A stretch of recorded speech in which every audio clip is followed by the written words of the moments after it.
Hello everyone, this is Chris, and 1.18 is making some major changes to the way seeds generate.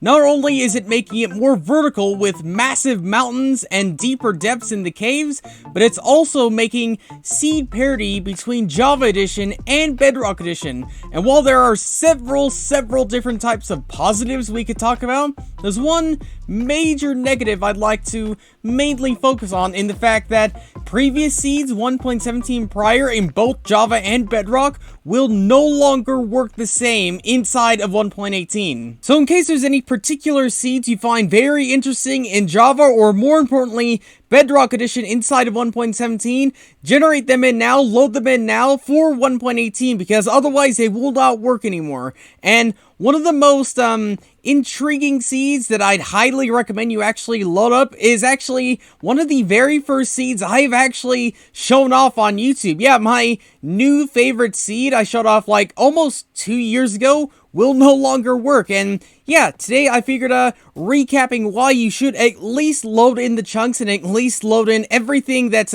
actually noteworthy in this one seed. And so after typing in these numbers on your screen right here, you spawn in right here, right in the middle of a pretty decent sized plains biome right next to a forest, so pretty easy accessibility to wood and other types of things like that. But the more interesting thing around spawn is actually a desert temple, which is about maybe 200 or so blocks away from spawn. And not only is there that desert temple right there, there's also a second one right here, which means you have 8 separate desert temple chests, which you could get several different types of loot in. And I can't say for certain if this goes across all platforms, but in case you are in Windows 10, then this is some of the stuff you get inside of this one desert temple, and this is the stuff you get inside the second desert temple.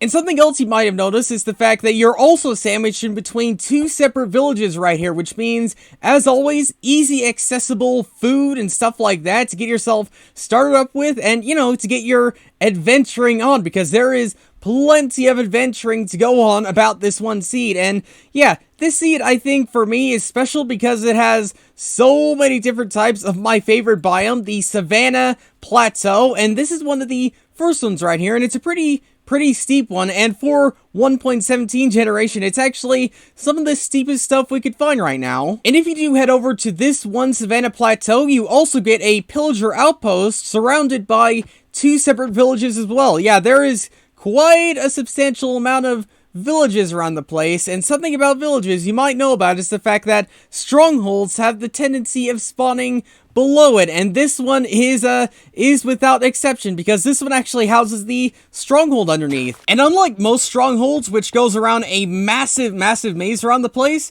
this one is actually fairly straightforward, because you have to head yourself down this way past a skeleton spawner too, so even more free loot and even more possibilities like that. You head yourself down this one corridor right here, down here past a library, right down into the stronghold room right here. And that one area right there is literally just the beginning of the craziness and insanity you could find inside the seed, because if you head just over here, you find yourself another Savannah Plateau, which is also pretty vertical. Most of them are pretty vertical, and again, for 1.17 generation, it's actually fairly impressive. But something that's even more impressive is the fact that there's a desert temple that just happened to spawn right inside of this one Savannah Plateau, which is kind of an odd type of thing. You wouldn't even know what's actually here unless you actually looked for it and actually looked out for it or something like that. I think my brain just went to mush right there. It's kind of like a stutter and like the loss for words or something like that. Well, let's try and find our words by actually heading through this one Savannah Plateau and heading to the next place you might want to head to. And coming up around here is probably one of the most uninteresting Savannah Plateaus. I mean, it's still interesting because of all its crazy terrain around here, but for the other ones, it's not quite as interesting as some of the other ones on this one seed, but it is slightly interesting how there's a coral reef next to it. So in case you want to get yourself some coral reef or get yourself some oceanic blocks or something like that, then maybe head yourself over here. But you know, being in the water, the ocean, it's not for everyone, but something that is for everyone is actually this other village right here, which actually isn't too incredibly far from that one Savannah Plateau. And something that also isn't too far from this one village is this other desert temple right here. Yeah, there is a lot of desert temples on this one seed, and honestly, all of them actually aren't too incredibly far. If you really think about it, spawn is round about 0, and if we ignore the fact that the chest glitched out and didn't load in, then yeah, you got, what is this, 5, 6 separate desert temples, all roughly around the spawn of the world. Can you see why this is still my favorite seed? Can you see why, like, I still absolutely love flying around and checking out this one seed? And it's at this point that you might want to go on a sort of zigzaggy pattern from that one desert temple we were just at, because heading yourself just up here is another desert temple. Again, I told you, there's a lot of desert temples on this one seed, right next to a ruined portal right there, which is actually fairly filled in. You can see there's not really any crying obsidian, so yeah, going to the nether actually made fairly easy if you don't mind traveling around about 1,000 blocks out. And heading yourself from that one desert temple is actually another village right over here, and if you are getting sort of a little bit tired in your desert temples or something like that, then don't worry, because this one actually has a blacksmith right here with honestly not the best of loot I've ever seen in the world, but it's still loot nonetheless. And yeah, I think for the most part, that's pretty much the main amount of desert temples, and all we have left mainly is villages, and I'm just kidding. We have 2 more desert temples sitting yourself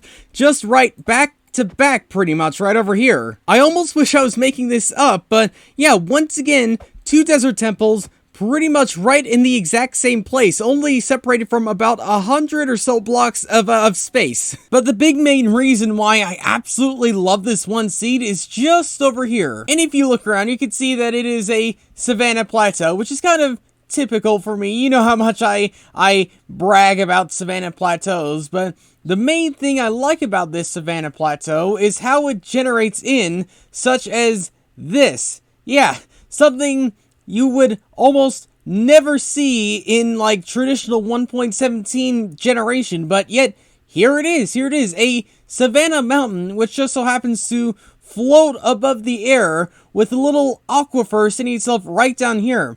Generation like this, you'd probably expect to see maybe inside of a 1.18, and in fact, it's actually pretty common to find generation like this, but to have something like this inside of 1.17 is almost unheard of. And again, for a savanna mountain, for the 1.17 height limit, it actually goes up fairly high, almost as high as what 1.17 generation can actually let go up to. And this generation, all the desert temples, and so many other reasons is why I absolutely love this seed, and why I'm absolutely going to miss calling it my favorite seed. So if you want to check out some crazy generation before even 1.18 comes out, then yeah, load up this one seed, have a look at it yourself. But in case there's any 1.17 seeds you want to check out in general before they are literally gone forever, because remember, for Bedrock, there is literally no update changer. We have to go from one main version to the other, unlike Java Edition. So yeah, in case any main Bedrock seed from 1.17 prior you think is even remotely interesting, load it up now, have it saved up now, so that, yeah, you can have it live on, I guess, forever beyond 1.18. But yeah, for now, thanks for watching, and I'll see you all later.